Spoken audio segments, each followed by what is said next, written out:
we're not going to move straight through into how to find a producer just yet.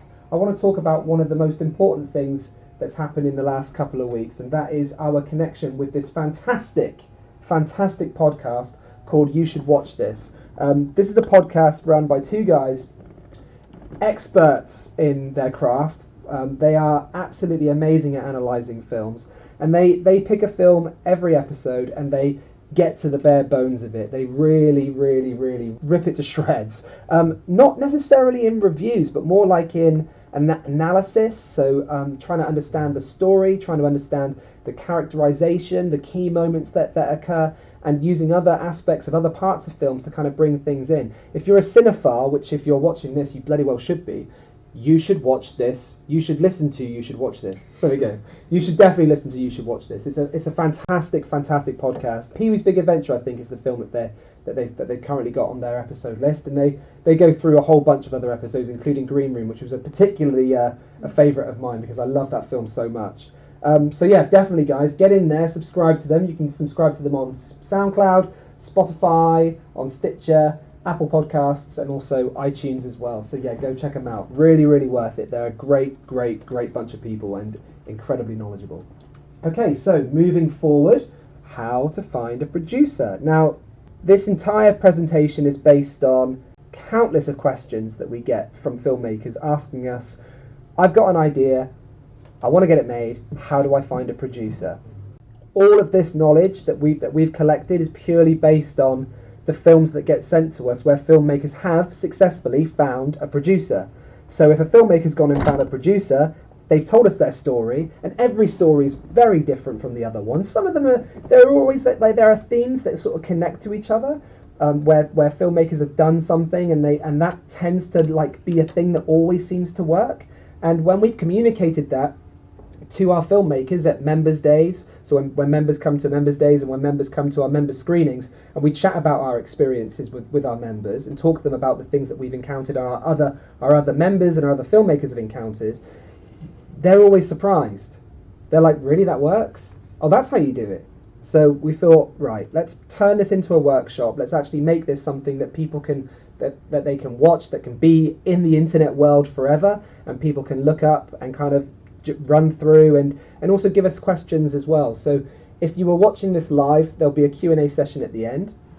If you're watching this on the recorded aspect, then please email us. Please email us in. Don't feel like you can't ask us questions. We really genuinely give a shit, and we want you to email us and let us know what's going on. So please do. We want to see more and more work on our platform. We want to see great work on our platform, and we want that work to go far beyond the festival scene, to go far beyond festival screenings and into the homes of people around the world and into the cinemas of people around the world. I mean, that's a massive ask, but it can be done. So with us kind of sharing this knowledge, we're really helping ourselves really to benefit our actual content that we produce, but also really on a fundamental level, we're really helping artists realize their visions, and that's the most important thing. That's the reason why we get up every morning and come to work. This is what it's all about. Okay, so let's get down to it with our first slide. If this is going to come across, let me go over here, and this is cool because look at this. I have a pointer, and I can go how to find a producer and underline it. Anyway, first slide. Here we go. Ego. Right. You've probably noticed that I might have potentially an issue with this. I think that anyone that works in the arts, I'm not saying anyone that works in the arts, everybody that works in the arts, but some people that work in the arts, we all think that we are good at stuff.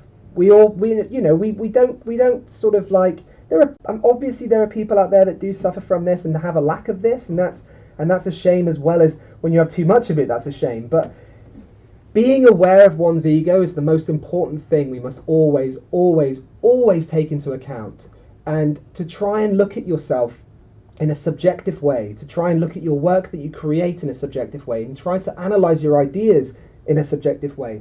And when I mean by subjective, I mean removing your ego, removing yourself from the equation, and looking at your projects and looking at your ideas from a completely fresh perspective. and asking yourself some really important questions. Like, is this a good idea? And what does good actually mean to you? Not what does good mean to your ego. What does good mean to the person that you're trying to reach? You know, it's really important that we get down to this. And this is something that myself and Ben, the co-founder, when we first created Liftoff, we were floored by just the sheer amount of people that are out there that really believe that they are going to change the face of cinema with their really bad film. I can't tell you how often it happens. It happens weekly now at Liftoff because we get so many films come in, and we want to say to them, like, it's great that you've got this enthusiasm. It's wonderful that you want to make this work, and it's great that you've got this burning ambition to make it happen, and it's great that you have this goal. But if you can't see past your own nose, if you can't see that this film does not sit in the marketplace, doesn't even sit in a festival program, because it's not good enough. And when I say good, I mean doing all the things that cost nothing. So directing actors well, storytelling well, making sure that you raise the stakes, making sure that you have backstories for all your characters, making sure that actions are being played, that transitive verbs are being played, that characters are interacting, all the things that we really, really, really prioritize at Liftoff. And I know they prioritize everywhere else. You just have to go and watch flipping Parasite, for example, to see the truth there. 2 locations, fantastic acting, fantastic storyline, brilliant directing, gorgeous cinematography, everything done right, boom. I mean, you could have probably made Parasite for not that much money, really, in today's age. You know, like, it's, when you think about it, I mean, I highly recommend people to go and watch Parasite. It's amazing. And you see that director, when he accepted his Oscar, did he look the kind of guy that had an ego? Did he? No. Did he? You know, ask yourself these questions. These are strong, important questions. We have to know these things. We have to understand our place within our universe, or else we're never going to be able to succeed in the way in our minds and our hearts desire, you know? Okay. So, remove your ego. Tens of thousands of films never get made that are weeks, months, years ahead of yours in terms of development, idea refinement, audience acquisition, and financing. This is a slap in the face of reality. This is the reality. Your film, your idea, it is months, weeks, years behind other films that are currently ahead in development, ahead in getting their ideas refined, their audience acquired, and their financing. And those films may never make it. So it's important to know that this is going to be a huge slog. You are going to have to become powerful at working hard. You're going to have to become powerful at handling rejection. And you're going to have to become incredibly sensitive to other people's needs, especially when you're dealing with producers. Okay? Be clear with your objectives. What are you trying to do? So what is the film? What is this film, first of all? How can you sell something? How can you sell an idea to somebody if all it is a concept, idea, storyline going to XYZ and finishing at B? Okay, it sounds great. It's good. Oh, lots of people are going to like it. Are they? How? How do you know this? What is it? What is the clear objectives? What do you want to get from this? What do you want to get it into cinemas all around the world? Do you want to get it into somewhere like Vimeo on Demand or Amazon? Do you want to get it onto Netflix? What do you actually want to achieve with this? Do you want to get it into a prestigious film festival? And then if it gets into the prestigious film festival, you're like, that's it, done. Might be great for you, might be great for your career, but the producer's going to be like, and now we have to make money? Like, that's the whole point, right? You have to make sure that you are clear with your objectives so you can go to a producer in the most honest position possible, so they know that you're not bullshitting them. This is a really important point. People that succeed, this is just based on my 30 years of life experience, but people that tend to succeed are usually pretty good at spotting bullshitters. Never bullshit a bullshitter.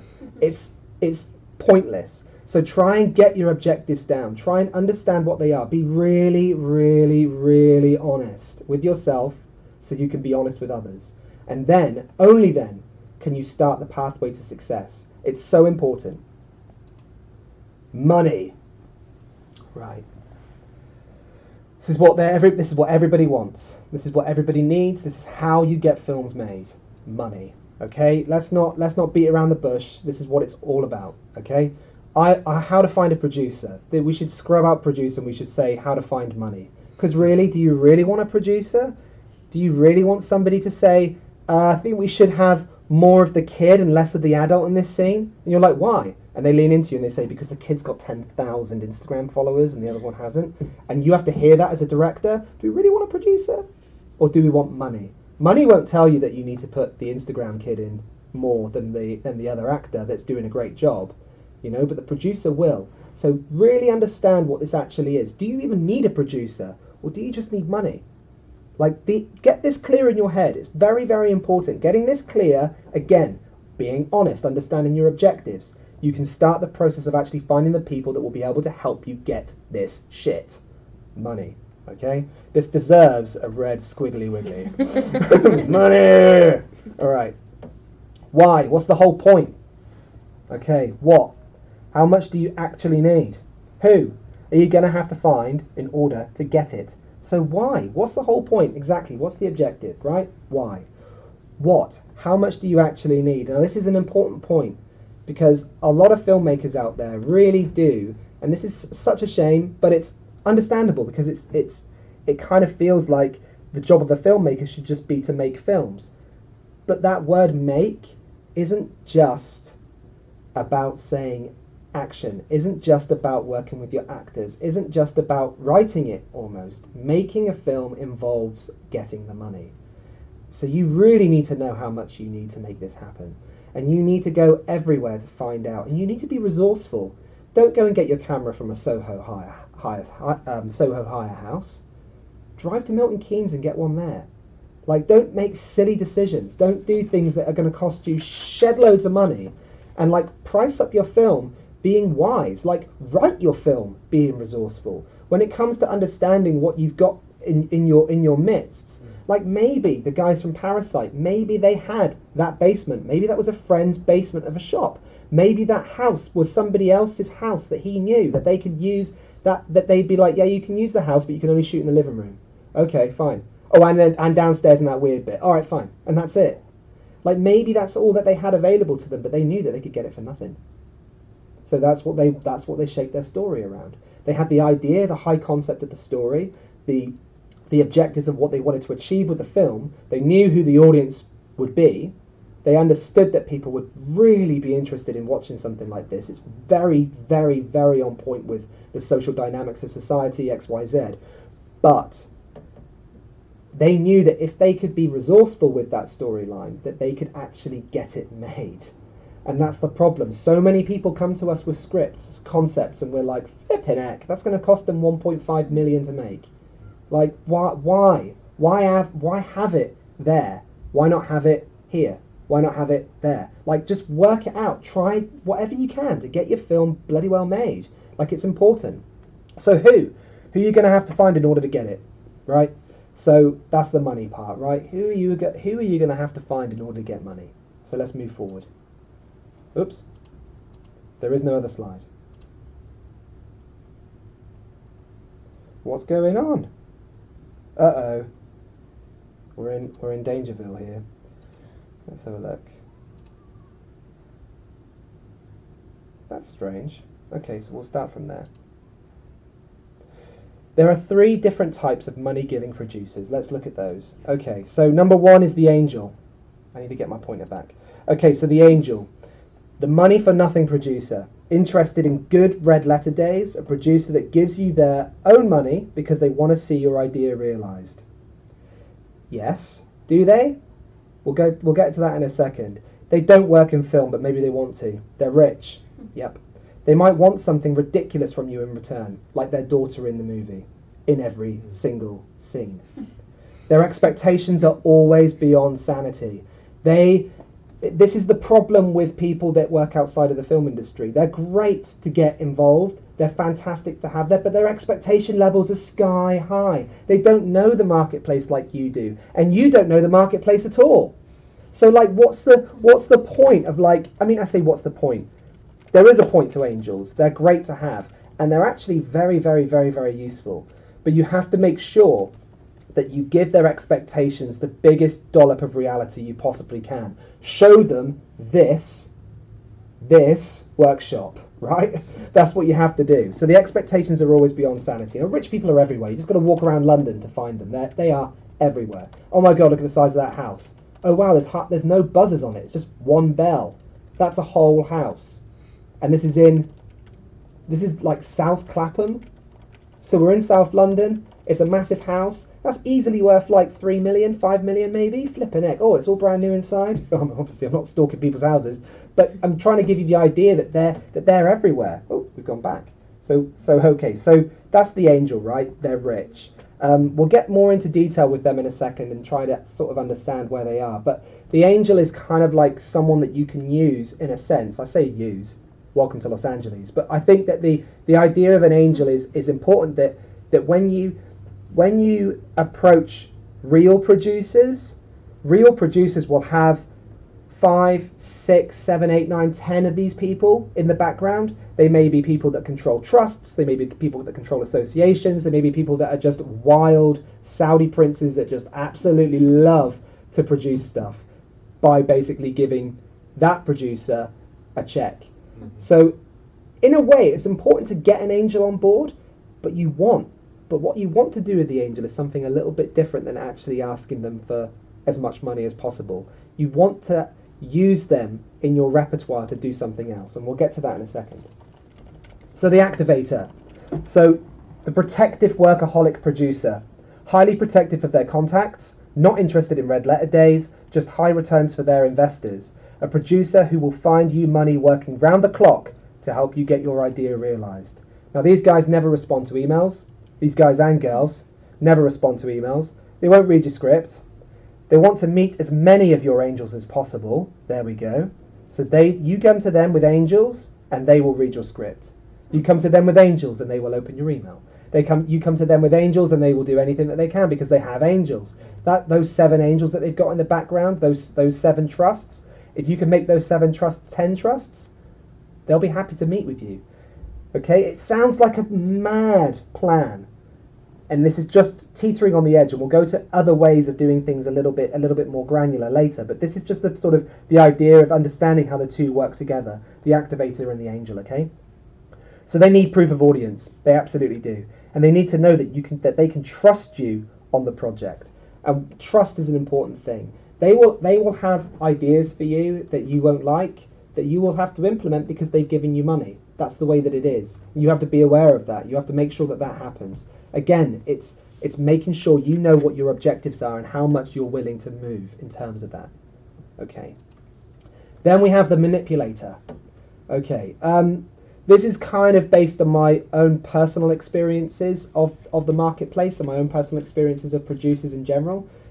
This is a producer who gives you money based on pre-sales that will ultimately take all of the income the film brings in, including the profits, paying you a small fee for the privilege, if you're lucky, to help get your idea realized. They will control everything. The idea you start with will not be the end result. They will claim your idea as their own. They will never work with you ever again if it fails, and they will hound you for future work again if it makes them money, regardless of it making you a single penny. This has happened to a few directors in the lift-off situation, and they are like, please piss off. They've helped them realize their idea. They've gone to film markets on behalf of them and sold their work.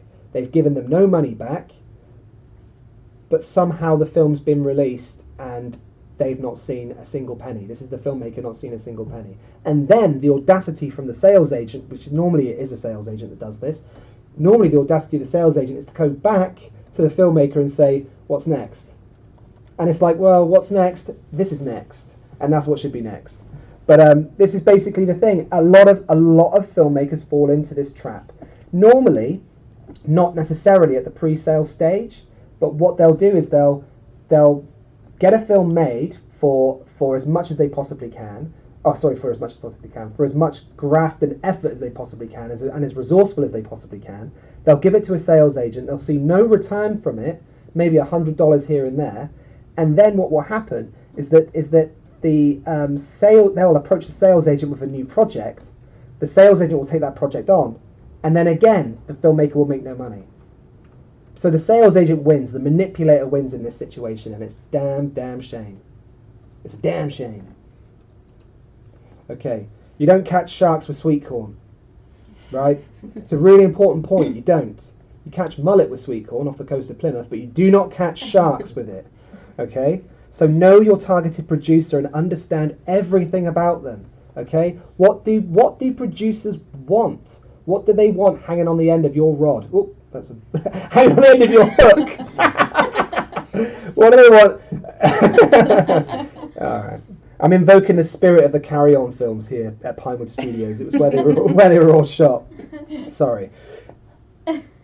Anyway, you don't catch sharks with sweet corn, so know what needs to be on the end of your hook in order to get the right producer. All right.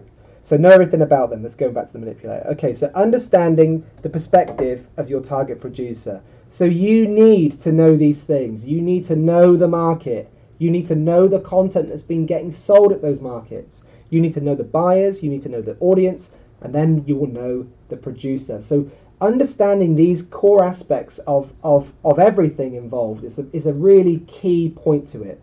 The best way to do that is to go to a film market. It's not massively expensive. You can get day passes to some of them. I think the Marché de Film, I don't think they do day passes. I can't remember if they did or they didn't. Did they do day passes, Claire, at the Marché? No, I don't think that was. They do at EFM, and I think they're €100, aren't they? And at AFM. And AFM, yeah. AFM and EFM do them. So if you're lucky enough to be in Berlin at this time of the year, or at AFM in November, in Santa Monica, then you can go to a market, you can have a look round and see exactly what's going on, and you will be gobsmacked by the amount of posters there are on booths of films you will never see, with actors that you know of, and you're like, what? They made that? How that? When? That? What? And then 6 months later, 12 months later, you just never see that film ever come out. It's crazy. It's madness. And there's hundreds of these booths. It's quite something. So know the market. Know what's being bought. Know what's being sold. There's tons and tons and tons of booklets that you can get when you go to the film markets that tell you the results of what happened last year, what type of niches are in, what type of niches are out. And just by reading those books and understanding what's going on, you can use that to go to a producer with your understanding of the market. And a producer will be impressed, because you're talking their language, okay?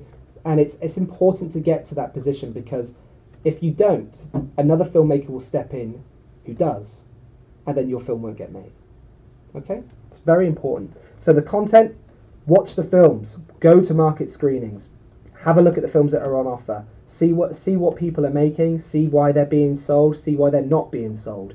Understand why they're being acquired by sales agents in the first place. Try to get an idea as to the type of quality, the type of styles, the type of content that's coming out. Okay, only by knowing that can you fit yourself in the marketplace. Okay, know the buyers. Actually know who the players are. Know who they are. Know what they do. Go to the booths and say, hey, I'm a filmmaker just starting out, or I'm a filmmaker trying to get some work off the ground. I just want to find out a little bit more about you guys.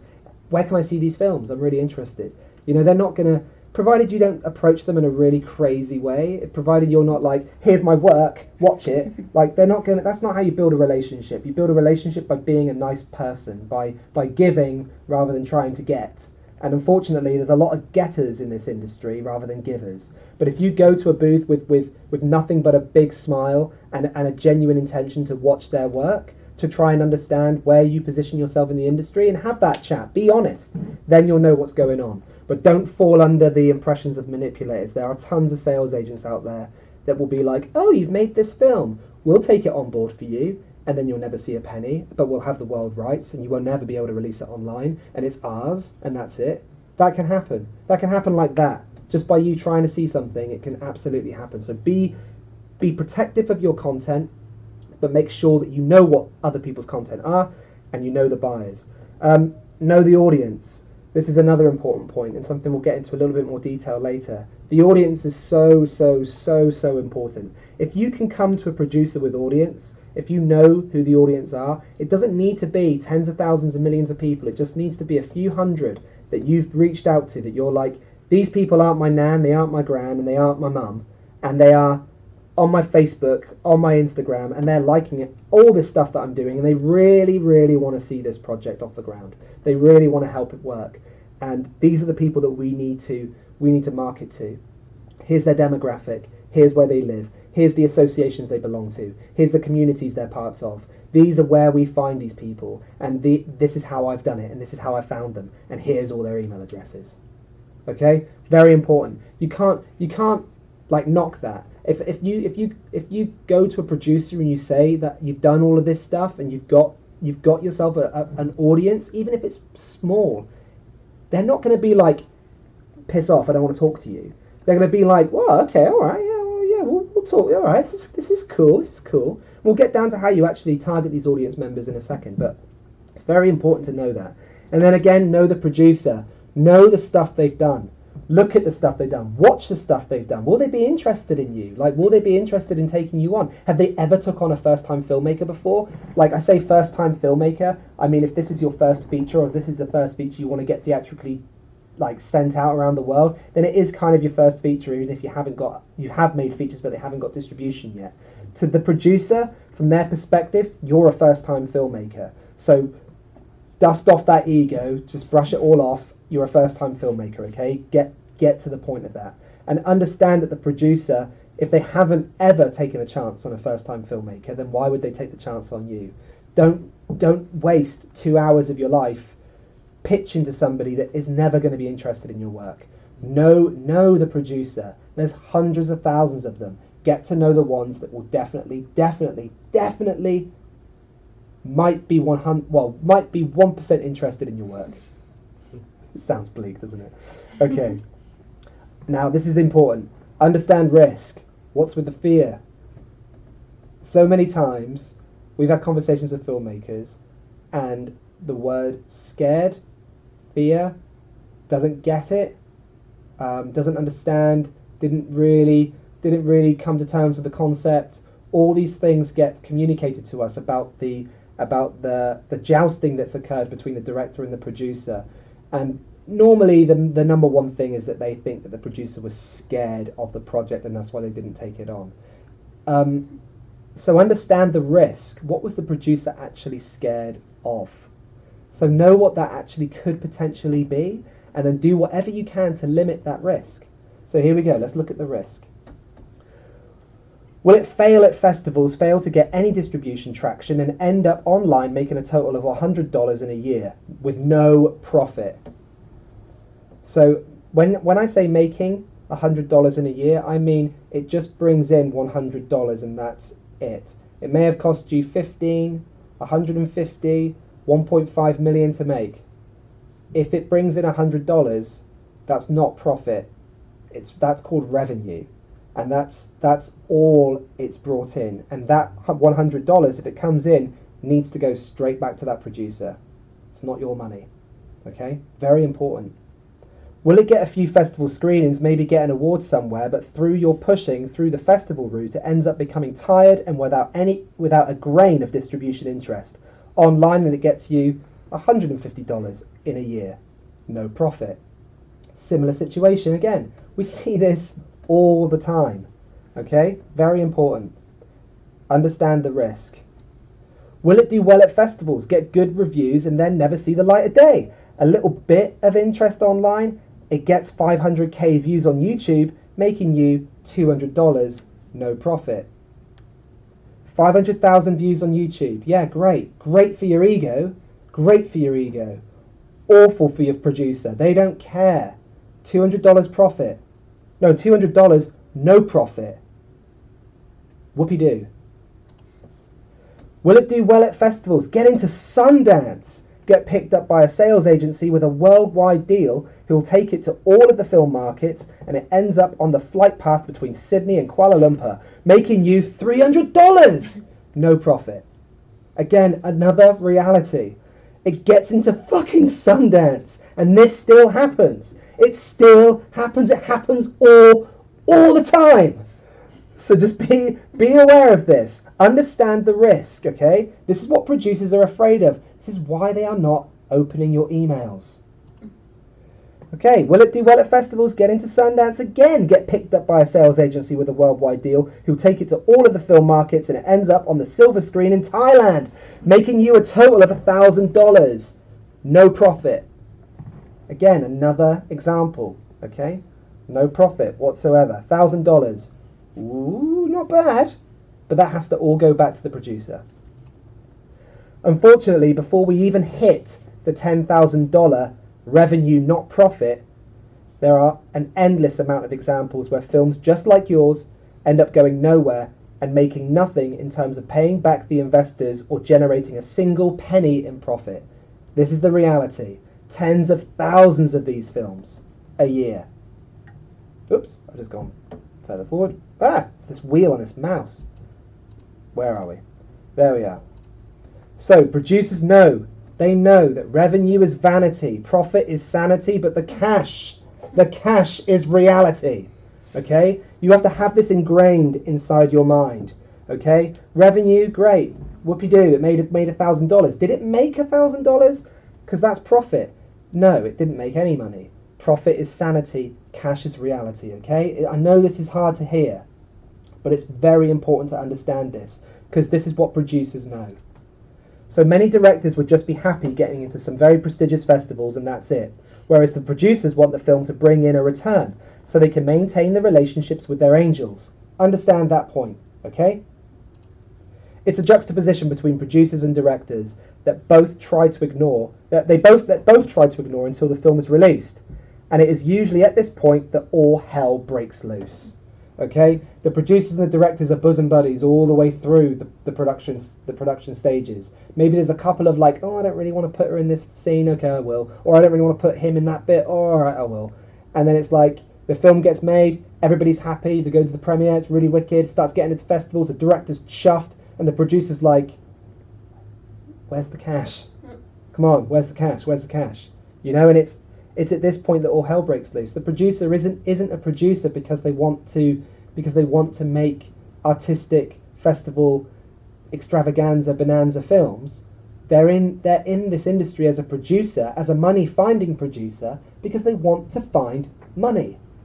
That's the whole point. They want to build a repertoire of films that have been successful, and success to them is cash in the bank. Okay? This is the reason why many producers you are trying to find are actively hiding from you. They are actively hiding. Okay? So this is the problem that we've got as filmmakers. We've got to absolutely find these guys, and it's no good putting sweet corn on the end of our hooks to get these sharks. So how does this reality affect you on your hunt for the three producers? Okay. You need to present them with something more. Okay? Something that tackles profit anxiety, something that builds instant trust and understanding, and something that communicates your sensitivities to theirs. Okay? You need to be so unbelievably wise to the needs and requirements of the money in this movie in order for you to ever get it financed.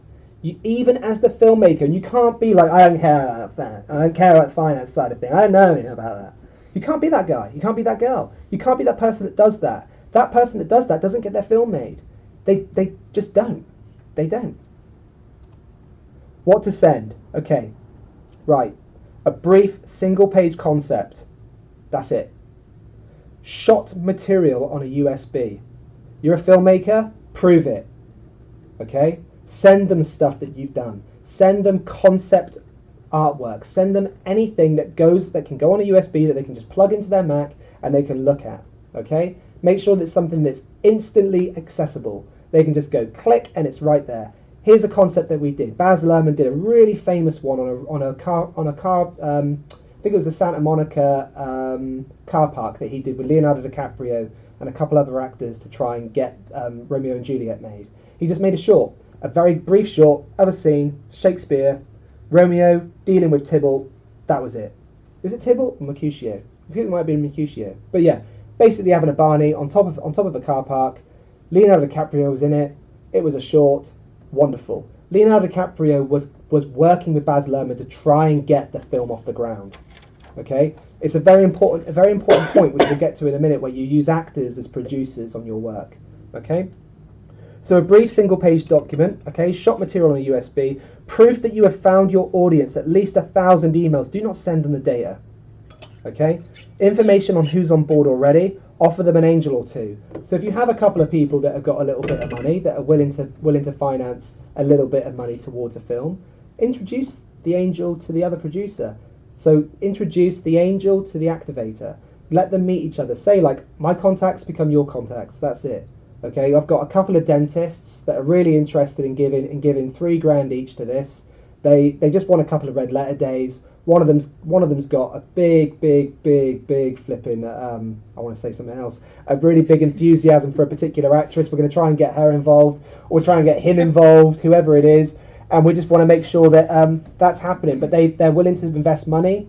I've given them the expectations. I've showed them that wonderful lift-off workshop on how to find a producer. So all their expectation levels are static. They know what's going on. They understand stuff. Here's their $6,000. I know it's not much. I know we need to make 500,000 for this, but here's 2 angels anyway. And I'm happy to go out and find more. And that's an important one. You're happy to help the producer do their work. So information on who's on board, okay? So the proof that you found your audience at least 1,000 emails. It's really difficult to do, this is. Really difficult, but we'll get into that in a second, okay, on how to actually make that happen. Oh, blimey, I'm that flipping wheel. Hang on, let me go back. Okay, so write letters, never email. They get emailed hundreds of times a day by people just like you.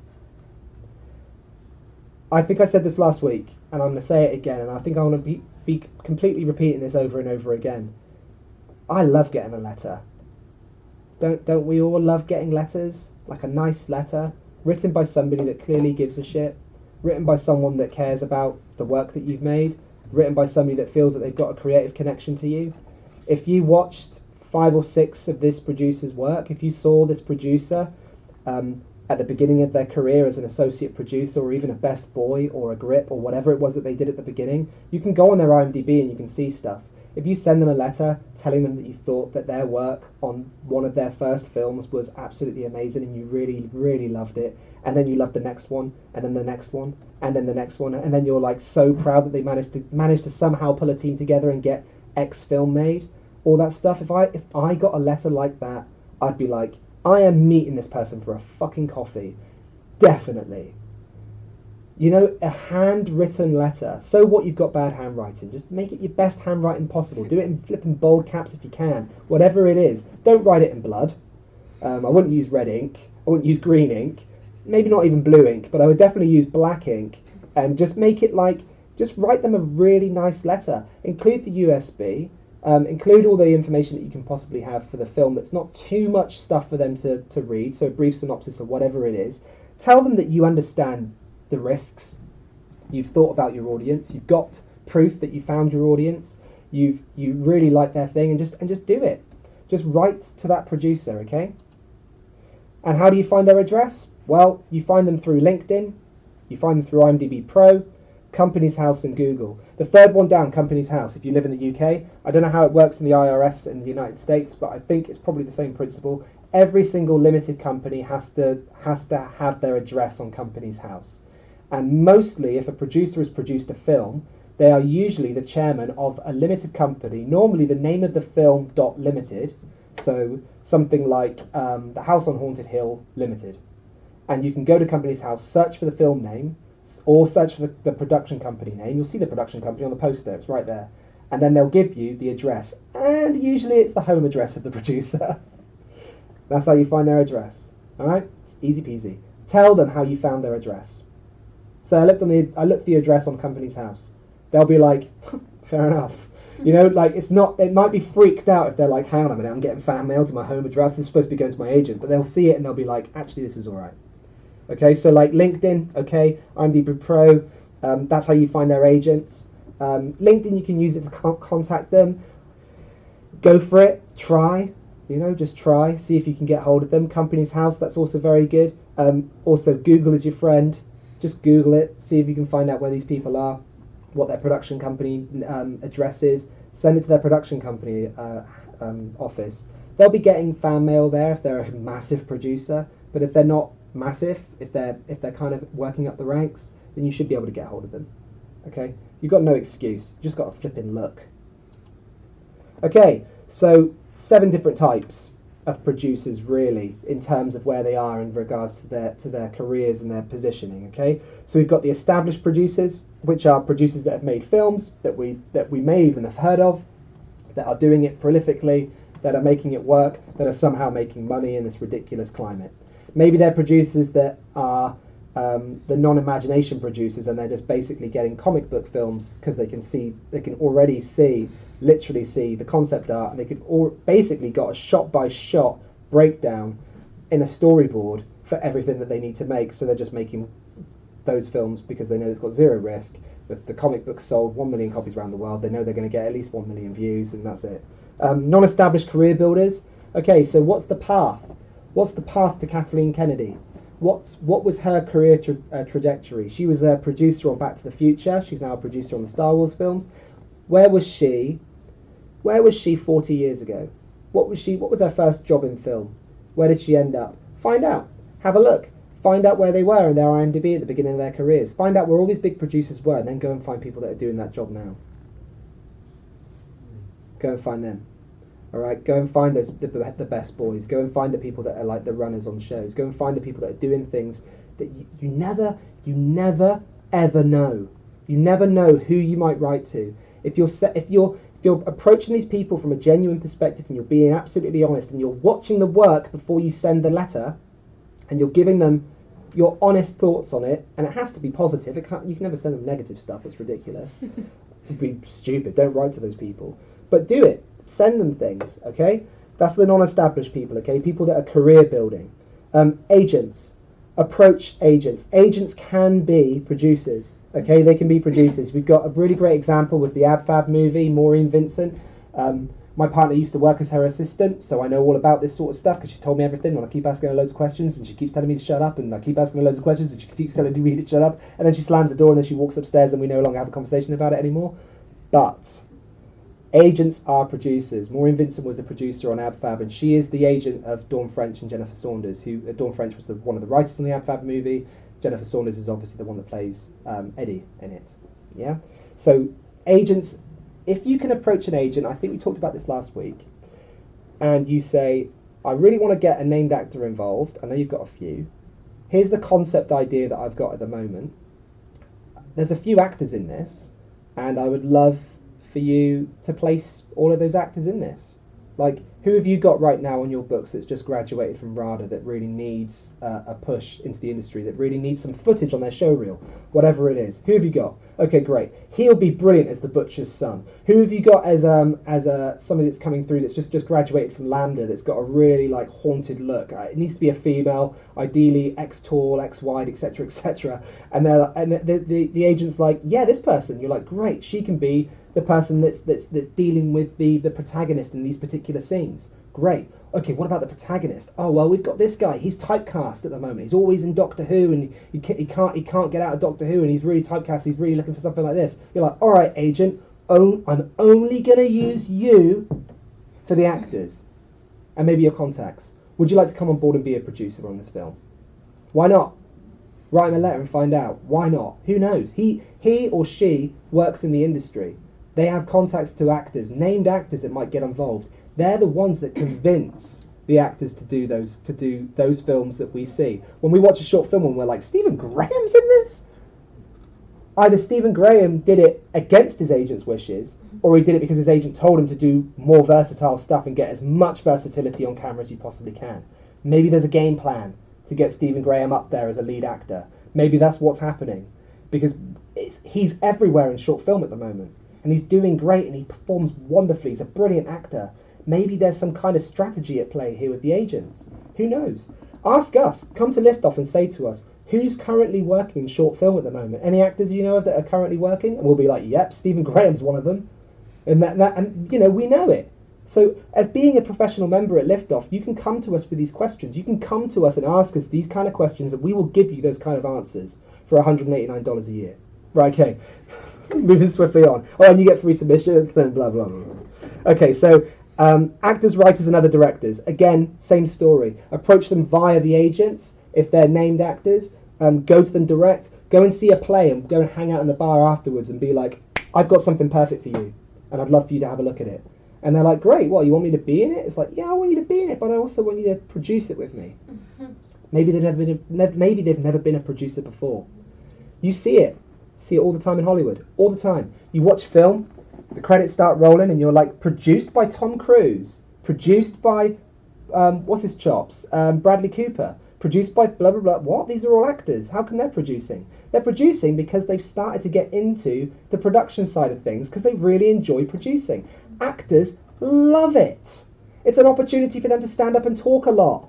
Just like this is for me. It's great. They just got to get up and sell stuff. Actors are brilliant at selling stuff. They sell themselves every day. They do flipping 12 job interviews a week. They're perfect for coming on board as producers.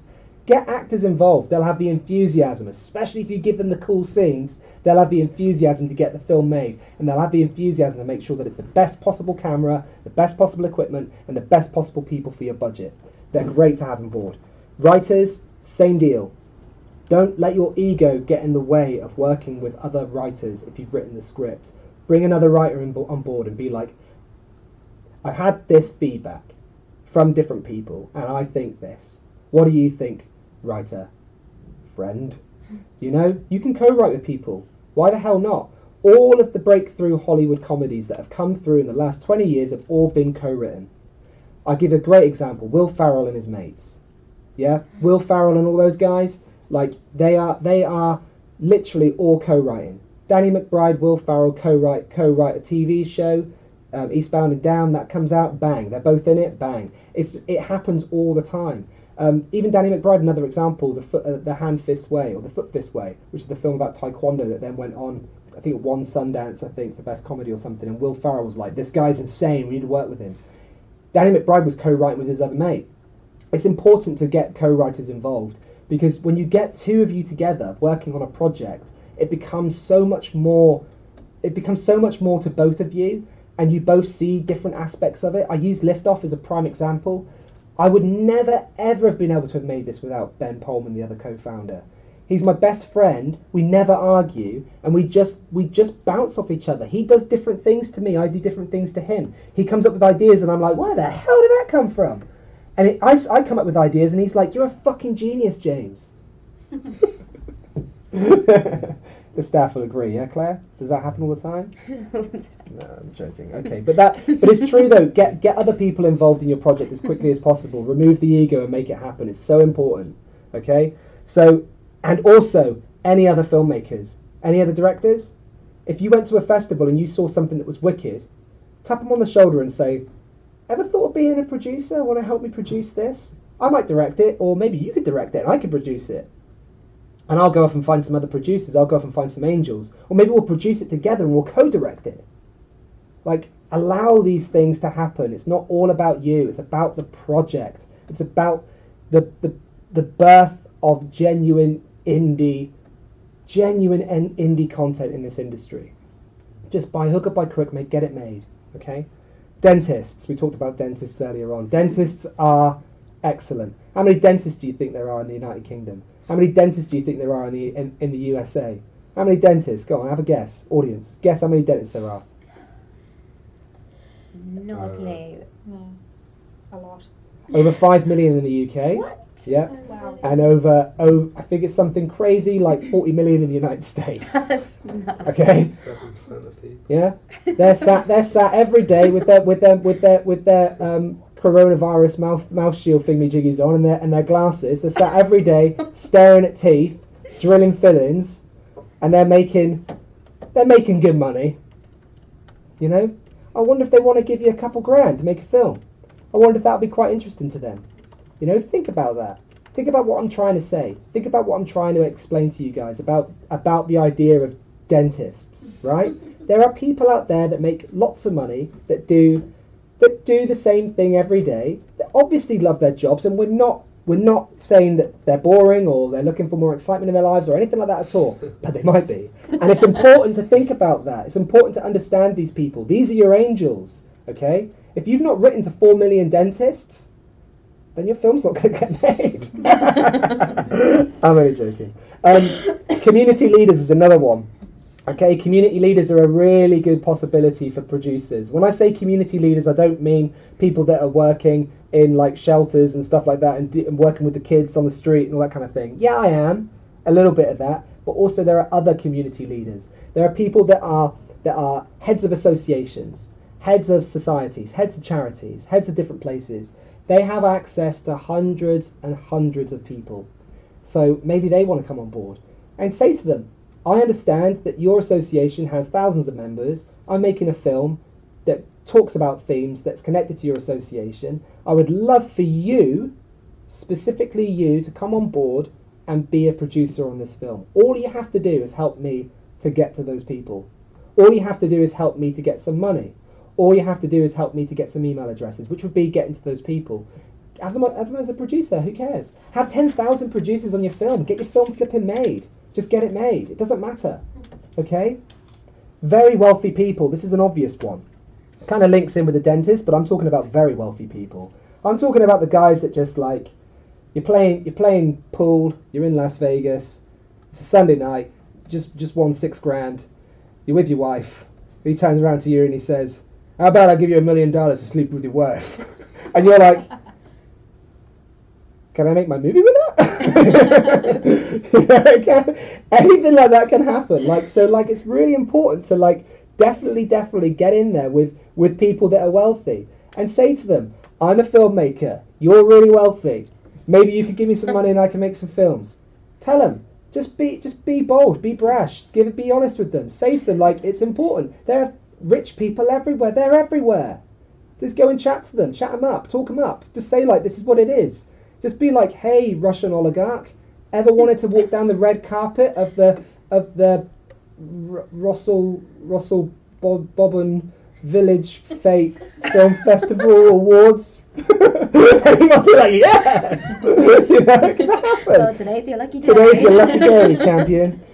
I need 500 grand. It's understanding that, and even approaching it with a bit of a sense of humour, knowing that it's a silly question, but just say these are the benefits to rich people when they invest in films. Okay, there are opportunities to get money back in investments in different countries. Okay, you can go to a country, you can get a tax benefit for spending X amount in Malta, for spending X amount in Italy. You can get that money back in tax. It comes back into your income in your tax reports, and you can write it off as a taxable deductible thing. Even in the UK, you can do it through the SEIS scheme and the EIS scheme.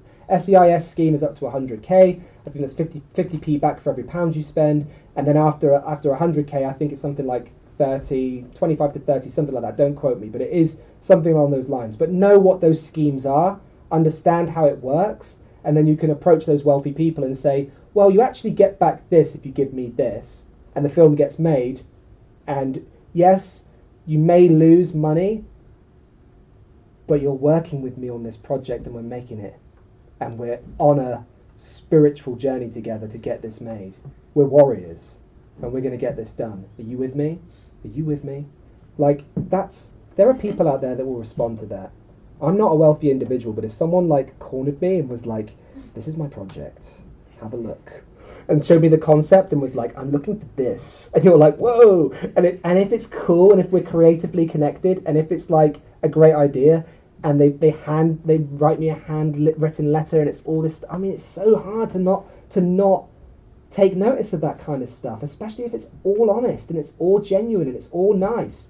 That's how it works. And I know so many people will be watching this being like, I've tried, it doesn't work.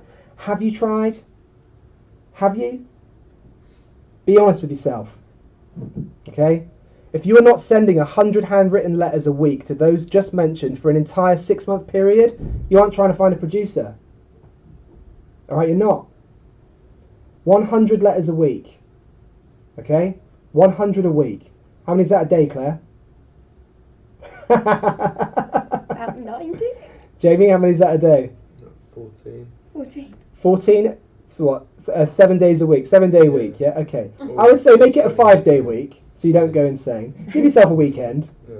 So you want to send, I reckon, 10 to maybe 20 handwritten letters a day for a long, long time. It's a lot. Okay, I think it's important. I think it's really important. Find those people, do it. If you're not doing that, you might fail. Do you think if you did that and you actually did what we're talking about, like found people that were at the early starts of their career, found really wealthy individuals, found people that had done stuff before that's similar to the sort of work you're trying to make, you sent them proof that audience exists for it, you sent them a decent concept, you'd spoken to Liftoff first and we've given you our thoughts on it and all that kind of stuff, and if you had a list of, say, like 1,000 to 2,000 potential producers, and when I say producers I mean producers from all of those different lists, and you sent those letters out, do you reckon you'd get some positive responses? I mean, it just sounds like the right formula, right? You just got to work hard. You've just got to work really, really hard. Josh, you do. Yeah, someone in the chat's just said, does anyone in the chat have any money? If you can find your audience first, the producer will come. Okay? This is all about finding the audience, right? Social media that always links to a contact us page. Okay? It's no good just trying to get followers. All right? We've all seen it before. You create a project page, you post something on the Facebook network members page, and it gets 3 likes, and you're like, why has this only got 3 likes? This is really valuable. How do we know that people are reading those and liking them? If only 3 people are liking them, have we done our job properly? Are we doing what we're supposed to be doing? We don't know. We don't know what's happening. So social media must always go to a contact us page on a website. If you don't have a website, your film's not going to get made. If you don't have a contact us page, you're not going to find your audience. You need to collect their data. Okay? Use paid ads. All right? Do it. Learn how to do it. Learn how to market your ideas. You'll do great. You will. You're a filmmaker. You'll do great. You'll be creative. You'll come up with some wicked ideas. Maybe something won't work, and that's okay. $50 a week, $50 a month, whatever it is you can afford. Pay to boost your posts. Pay to get your adverts on YouTube. Pay to do whatever it is you can to get that sorted. Understand that. Understand these 2 things. Understand these 2 things here. And a producer that doesn't understand those 2 things will be very impressed. Understand these 2 things and present it to a producer that does understand these 2 things, and they will be very impressed. Okay? It's important as a filmmaker to understand this. You're a filmmaker. This is how you make your films. Okay? Shape your project so it speaks to large associations. This is a really important one. We've used the firefighters analogy loads of times. When we did the producers course in Cannes about 6 or 7 years ago, myself and Ben, the other co-founder, we were given an example of a production team that created a really simple application form, sent it out to one email to the Firefighter Association of America, and they got back 2 million applications. 2 million application forms came back from one email sent to one association. They forwarded it to every single fire station in the United States, asking them, what's your thoughts on this? Is this a real situation? If a fireman falls through this position or a fire lady falls through that position, what happens? What happens here? What happens there? Is that right? Is that wrong? If you send us your email and submit your questionnaire, we'll send you the outtakes when the film comes out. You'll get the outtakes, and it'll all be really fun, and you'll get to see it. It's 10 minutes for a firefighter to send that application form back, and you've got a list of 2 million email addresses that you can send to a Universal, and then Ladder 42 can get made. So, like, it's so important to get that stuff done. One email to one association. I would send a letter. I would send a letter and an email, and I would phone them. Do everything that I could to get it done. All right, you get that sorted. You don't even need a producer anymore. You're producing it yourself. Credit to you. You're going to go everywhere and anywhere you've ever wanted to go if you're that person. Okay? Don't be lazy. All right. So invest in getting hype built up around your project. Getting hype built up around your project. Make a clear idea as to the structure of your pre-release strategy. So have a really clear idea of what you're going to do. It might change, but you want to build hype, right? You want to make sure that people on social media, people that are going to your website and stuff, they understand that this is an early concept idea that you're trying to build. You're taking photographs of things that are kind of cool. You're sharing concept art. You're sharing different things. You're trying to get momentum going. Tell them that the trailer will be released in the next 6 months. Tell them that the trailer will be released in the next year. Whatever it is that you need to do, get them to do that, okay? But get it set up and get it going. Blumhouse. All right, that's an obvious one for those of you that know about Blumhouse. Basically, that is Paranormal Activity. That was a film that was given to all of the universities and screened all around America. If we get to 1 million likes on Facebook, we will release this in cinemas around the world. All we need are 1,000 likes from your campus, and we can get your film screened at your university.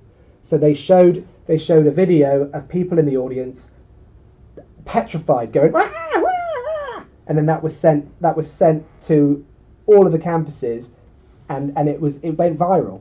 If you can get us 1,000 likes from your school, we will come and screen at your school. And they did. They just sent a DCP. That was it. They sent a .mov file and they said, "Hey, projectionist, just press play on Friday night at 8 o'clock. Here's some posters." That's all they did, and they got their 1 million likes. And then a film that cost 16 grand made millions at the box office. Yeah, that's how it works. Okay, so if you're not sending 100 handwritten letters a week to those just mentioned for an entire 6-month period, you aren't trying to find a producer. All right? Sorry to say it, but it's true. You're not trying to find a producer, so get off your ass and work. Okay? Work. Send your concepts to Liftoff, and we will take them to Cannes to road test. Okay? We've got the Cannes Film Festival coming up. All right? Big film market, the Marché de Film. Give us your concepts, we'll take them. Anyone watching this workshop right now, just email us straight away.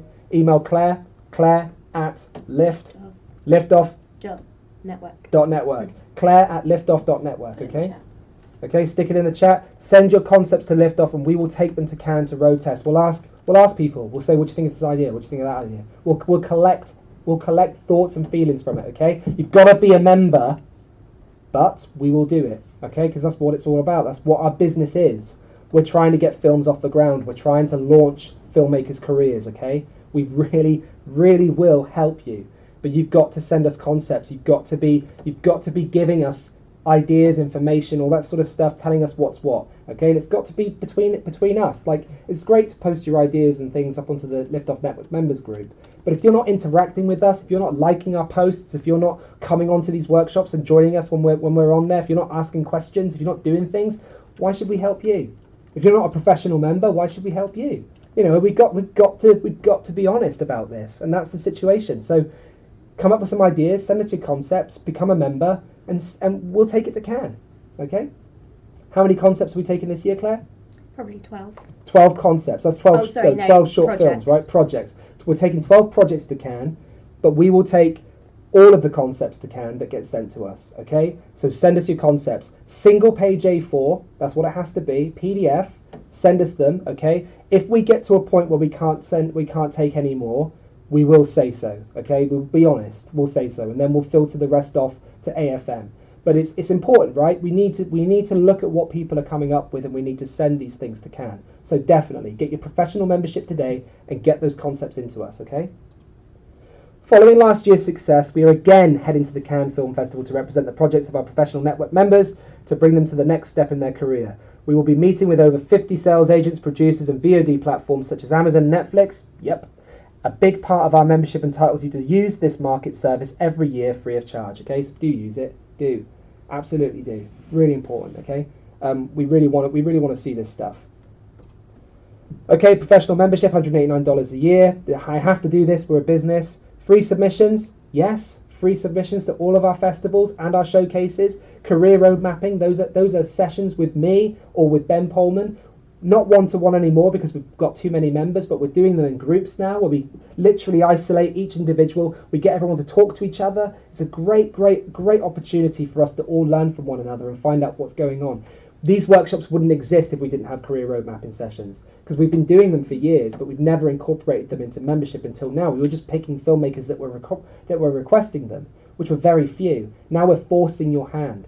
Talk to us. We'll talk to you. We'll help you build your career. Okay, join us here in this audience here. If you're a professional member, you can come and sit on one of these empty chairs, and you can be right here. This workshop will carry on after now. We'll turn this off, and everyone will come around and give me a big pat on the back for doing so well, and then I'll be like, hey, got any ideas for films? And it'll be great. So we'll do all of that. This is what we want, okay? We want our members to be with us, connect with us, make stuff happen, all right? Jobs dashboard, yep. Jobs every week, every Friday, Lauren? Yeah. Every Friday we're hunting through the entire nexus, and we're finding as much quality jobs that there are out there for our members to apply towards. Let us know if you're applying for these jobs. Let us know how it's going, because we really want to know what's happening, right? This is like, you've got to be in a cognitive thing. It's no good being an accountant and trying to be a filmmaker. You need to be on film sets on a daily basis to understand what's happening, to keep up with the times, and to build your contacts. Okay, film market representation at all of the major film markets. Need I say anything else? All right? That's the thing. We want to keep doing this, all right? We don't take a fee. If we find you a sales agent, you get worldwide distribution, and you make millions of dollars, all we want is your $189 per year membership. That's it. We don't care about becoming a massively huge organization. We're happy here. We're happy doing what we were doing. But we want to help our filmmakers. We want to help our members. And we've seen it so many times. Those manipulators that just screw people over time and time again, we're not those people. Okay, so liftoff.network/membership. Get on it.